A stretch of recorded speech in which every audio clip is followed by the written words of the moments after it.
Hello friends, स्वागत है आपका हमारे यूट्यूब चैनल ऑनलाइन एजुकेशनल ज्ञान पर। अगर आप चैनल पर नए हैं तो प्लीज़ चैनल को लाइक करें, शेयर करें, सब्सक्राइब करें। आज का टॉपिक है मोस्ट इम्पॉर्टेंट जी के क्वेश्चन है, मिक्स्ड क्वेश्चन है, टॉप 20 क्वेश्चन है। चलिए स्टार्ट करते हैं। फर्स्ट क्वेश्चन है, प्रेम भाटिया अवार्ड 2020 किसे प्रदान किया गया है?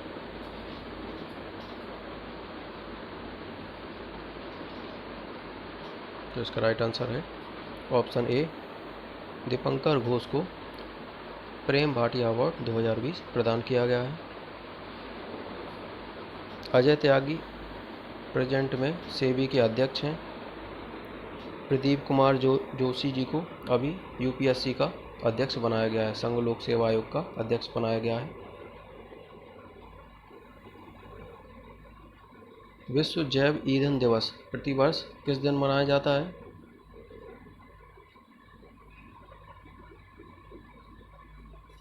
तो विश्व जैव ईंधन दिवस प्रतिवर्ष 10 अगस्त को मनाया जाता है।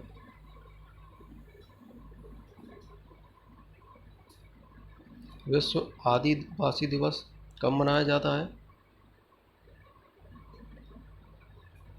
तो विश्व आदिवासी दिवस ऑप्शन डी 9 अगस्त को मनाया जाता है। नेक्स्ट क्वेश्चन, बाल विवाह की प्रथा किस काल में आरंभ हुई थी?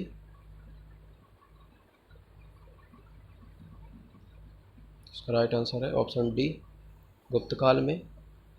नेक्स्ट क्वेश्चन, हड़प्पा किस नदी के किनारे स्थित है? इसका राइट आंसर है ऑप्शन बी रावी नदी के किनारे स्थित है।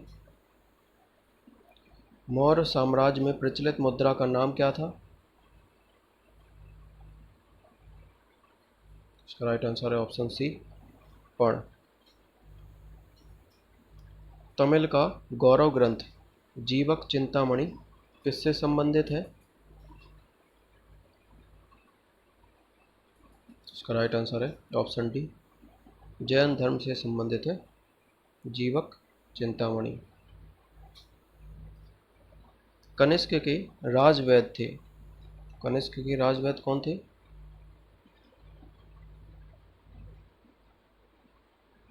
इसका राइट आंसर है ऑप्शन बी चरक, कनिष्क के राजवैद्य थे।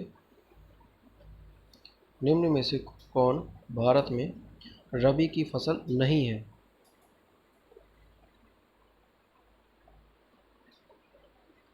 इसका राइट आंसर है ऑप्शन सी जूट, रबी की फसल नहीं है। रबी की फसल की बुवाई अक्टूबर नवंबर में होती है और कटाई मार्च से लेकर अप्रैल तक में होती है। नेक्स्ट क्वेश्चन, विश्व खाद्य पुरस्कार 2020 भारतीय मूल के किस अमेरिकी भारतीय वैज्ञानिक को प्रदान किया गया है? इसका राइट आंसर है ऑप्शन बी डॉक्टर रतनलाल को।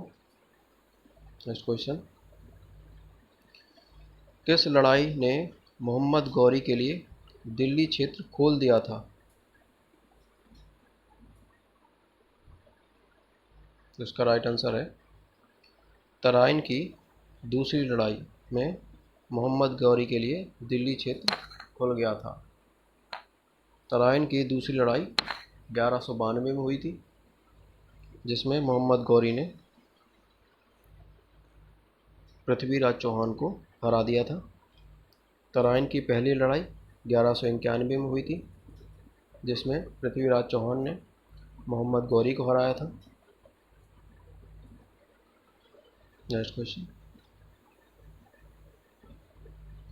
निम्न में से कौन सा सुमेलित नहीं है?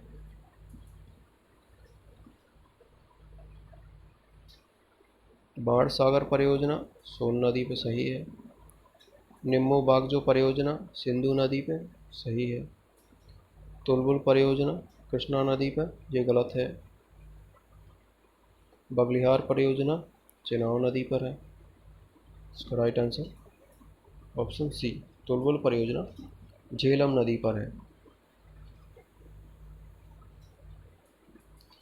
प्रिज्म से गुजरने पर प्रकाश का कौन सा रंग सबसे अधिक विचलन होता है? जब प्रकाश प्रिज्म से गुजरता है तो सबसे अधिक कौन से रंग का विचलन होता है? इसका राइट आंसर है ऑप्शन सी, बैगनी रंग का सबसे अधिक विचलन होता है। और सबसे कम विचलन किसका होता है? तो सबसे कम विचलन लाल रंग का होता है। न्यायपालिका द्वारा बनाए गए कानून को निम्न में से क्या कहा जाता है?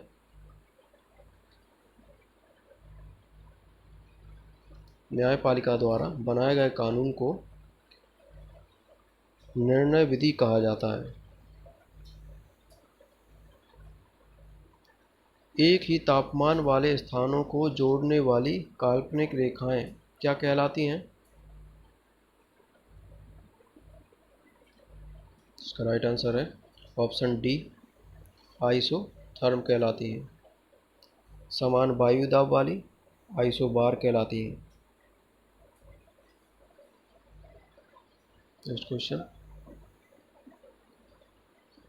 कौन सा एंजाइम ग्लूकोज को इथेनॉल में परिवर्तित करने को प्रेरित करता है? कौन सा एंजाइम है जो ग्लूकोज को इथेनॉल में परिवर्तित करता है? इसका राइट आंसर है option C, zymase. Zymase enzyme glucose को इथेनॉल में परिवर्तित करता है। नेक्स्ट क्वेश्चन, रेलवे बोर्ड के अध्यक्ष कौन है वर्तमान में?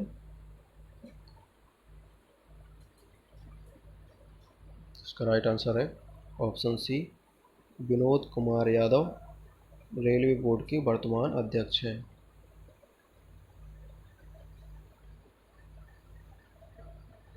भारत ने टिकटॉक ऐप सहित 59 चीनी ऐप पर किस कानून के तहत प्रतिबंध लगाया है? इसका राइट आंसर है ऑप्शन ए, आईटी एक्ट 2000 के तहत भारत ने टिकटॉक ऐप सहित 59 चीनी ऐप पर प्रतिबंध लगाया है। और किस धारा के तहत लगाया है? तो धारा 69A के तहत लगाया है। 69A के तहत।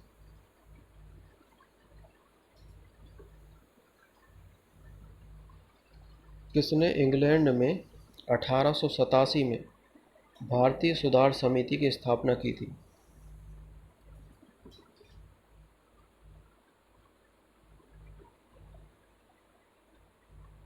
इसका राइट आंसर है ऑप्शन ए, दादा भाई नौरोजी ने इंग्लैंड में 1887 में भारतीय सुधार समिति की स्थापना की थी। और एक और क्वेश्चन है, 1885 में भारतीय राष्ट्रीय कांग्रेस की स्थापना हुई थी। लास्ट क्वेश्चन और इस वीडियो का अंतिम क्वेश्चन है, अगर आप चैनल पर नए हैं तो प्लीज़ चैनल को लाइक करें, शेयर करें, सब्सक्राइब करें, लाइक ज़रूर करें। आपको ऐसे ही इम्पोर्टेंट क्वेश्चंस मिलते रहेंगे, प्लीज़ लाइक ज़रूर करें। हर्यक वंश के किस शासक को कुड़िक कहा जाता था? हर्यक वंश के किस शासक को कुड़िक कहा जाता था? इसका राइट आंसर है ऑप्शन डी, अजातशत्रु को कुड़िक कहा जाता था। एक और क्वेश्चन है, हर्यक वंश की स्थापना किसने की? तो हर्यक वंश की स्थापना बिंबिसार ने की थी। धन्यवाद।